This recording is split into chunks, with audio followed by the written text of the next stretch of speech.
नमस्कार.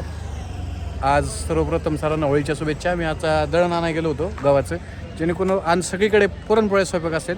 तर हे तुम्हाला दाखवायचं होतं. हे बघितलं का? तर खूप मोठे होळीसाठी सजवलेलं आहे. अशा जे शेणाचा गौरव बोलतात त्यांना ढीग लावलेला आहे. ते आम्ही यशोदा ज्या स्प्लेंडर पार्कमध्ये राहतो इथं हे सर्व ह्या भागात इथं लावलेलं आहे. आता सर्व पण इथं गोळा होतील आणि होळी पेटवली जाईल. पुन्हा एकदा दाखवेन तुम्हाला. नमस्कार. आज होळीचा दिवस आणि सर्वजण असं पाठीमागे आणि या साईडला बघा गर्दी. आणि सगळ्या या सोसायटीची जी आमची सोसायटीवरती त्या सगळ्या सोसायटीची होळी समोरच्या बाजूला पेटवलेली. तिकडे काही आलेलं आहे, काही चाललं आहे. या दोन सोसायट्यांची एक इथं जवळ होळी हे पहा.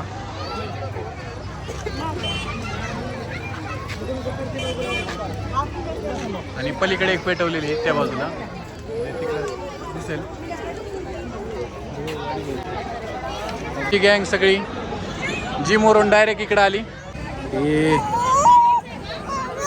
हात विराला हातात घेतलं नाही तर पळत एक तुला लांब आहेत, आपण लांब आहेत.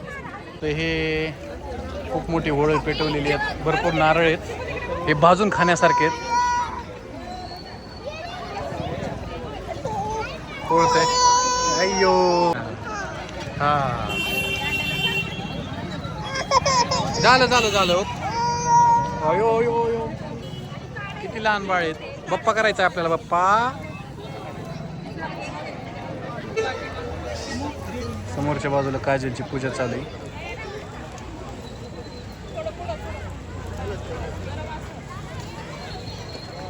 काही मुलं बघा हातात गौरी दिसते.